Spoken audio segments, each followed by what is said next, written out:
Hey snowflakes, welcome back to the Binger. The release date for Frozen 2 is getting closer every day, and you might be able to tell that we're a little excited.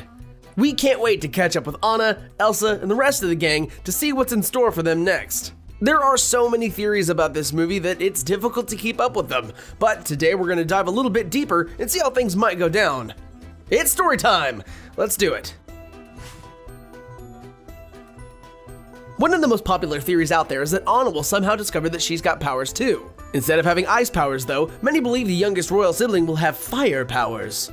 We've touched up on this theory in our other videos, but what we didn't go into is how Anna discovers them, so humor us for a minute. Anna and Kristoff have presumably been together since the end of the last movie, and we briefly saw them in the short film Frozen Fever. Elsa and her unofficial brother-in-law were trying to plan a surprise birthday party for Anna when Elsa ironically came down with a cold.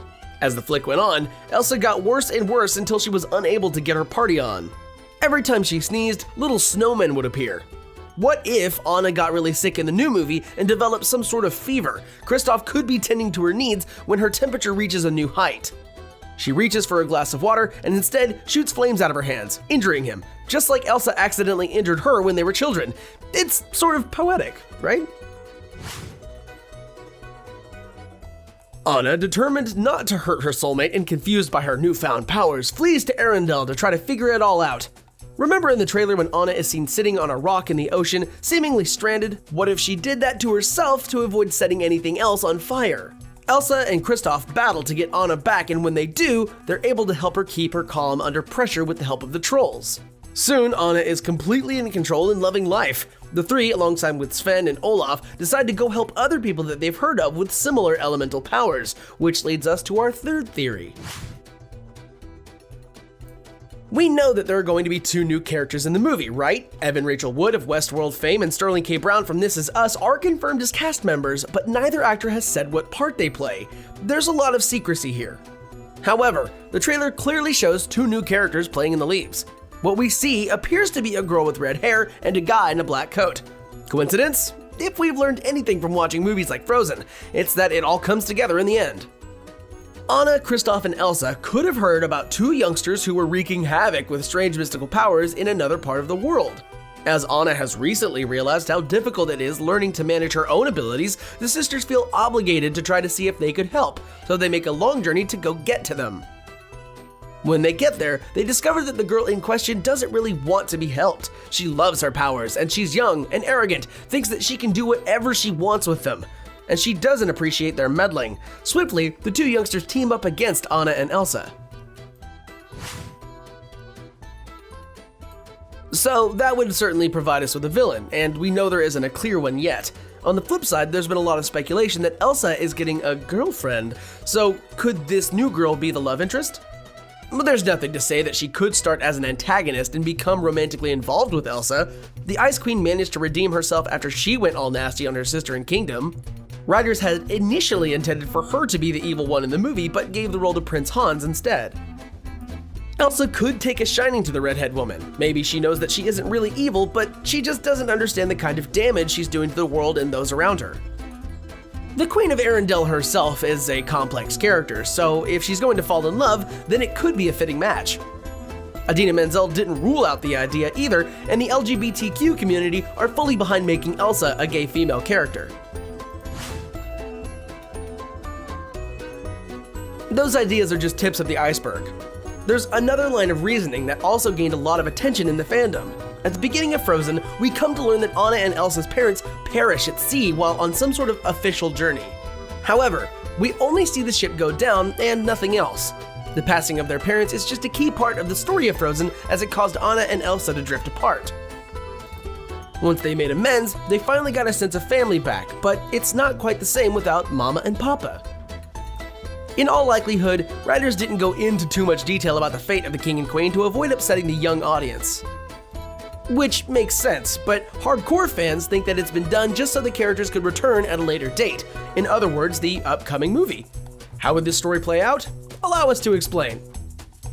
Anna and Elsa are doing well, running Arendelle and enjoying life as royals when a mysterious visitor turns up at their door and they ask to see the fallen king and queen.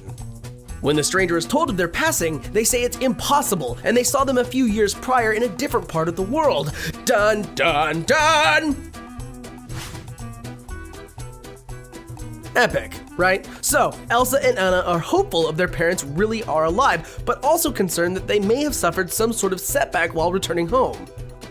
They decide to journey to the part of the world where the stranger saw them last to see if they could find a clue as to where they are now. Everything seems to be going to plan until they find themselves in hot water on the open seas. Anna becomes stranded in the waves, hence the clip where we see her on a rock. Elsa uses her ice powers to rescue her sister and get them safely to their destination, but all is not what they expect it to be. They find their parents, but they realize they started a new life without them because they were fearful of an enemy who threatened their children. They left to protect their daughters. The two new characters aren't random, but are in fact the king and queen's children that they had after leaving Arendelle. Anna and Elsa's siblings are taken aback as they had no idea they were technically royalty. They lived their lives believing they were simple folk, so they become jealous that they aren't on the throne in their kingdom.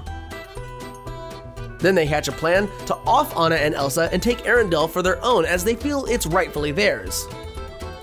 The new sister has powers too, but it's all to do with air. With that, she's able to manipulate things into moving and pose a real threat to Elsa by sending her ice back at her. In an attempt to protect her old sister, Anna tries to stop the attacks and becomes so angry she shoots fire out of her hands. Everyone is shocked, and the other brother reveals that he has powers too. His are something to do with earth, so maybe he can make the ground shake? I don't know. That one's a little difficult to figure out, but he must be able to do some cool stuff. Together, the four siblings make up the four elements: Elsa, water; Anna, fire; new sister, air; new brother, earth. When their parents realize what's happening, they consult some old family books. They discover that together the kids are powerful enough to take on the big bad that's threatened their family for generations. What exactly is that monster? We're not sure. There have been a couple of ideas thrown around about who the arch nemesis could be in the new movie, but not much in the way of facts. Some fans believe that Prince Hans will make his way back into the picture and will have something to do with it. Hans could bring his family with him. He did say that he had 12 older brothers, so maybe there's some sort of family beef there that goes back years. We still don't know how Elsa got her powers, but it's very possible that it could be a curse cast by another family. Could Hans's family be the ones that the foursome needs to battle in order to save future generations from avoidable heartache? Who's to say? We like to think that mom and dad will sit all of their children around a table, maybe finally come clean about the events that made them all the way they are, before Anna and Elsa, with the help of Kristoff, hatch a plan to lure Hans's family there and put it all to bed for good. The battle would be pretty epic with Prince Hans leading the charge. His family would have been trying to pinpoint the exact location of Anna and Elsa's parents ever since a spy in Arendelle told them about the new information. When they do arrive, they can bring horses and weapons and try to outdo the gifted family. Of course, this is a Disney movie, so the Arendelle royalty would win and bring justice to the world once more. The entire family, once fractured and worlds apart, will come together and live in peace and harmony. Aw, pass the Kleenex. I just can't take it. Sure, this is just making up our own story about the movie, but wouldn't that be great? It would also make a lot of sense considering Frozen is really about families and broken bonds. Kristoff is an orphan raised by trolls, while Anna and Elsa have also lived most of their lives alone. Everything that's previously been fractured could easily be mended with this ending. It would definitely be the icing on top of the cake. Plus, we have yet to see Kristoff and Anna get married, so if Anna's parents are alive, then her dad could walk her down the aisle and her mom could buy her a new hat. And cry. The new siblings could be there somewhere too, and everyone could live happily ever after in Arendelle. The end! One thing that we failed to mention is Olaf. Despite being a secondary character in the movie, he's still an important one that has a role to play. He's an adorable snowman that loves summer for goodness sake. What's he been doing the entire time if any of these theories go down?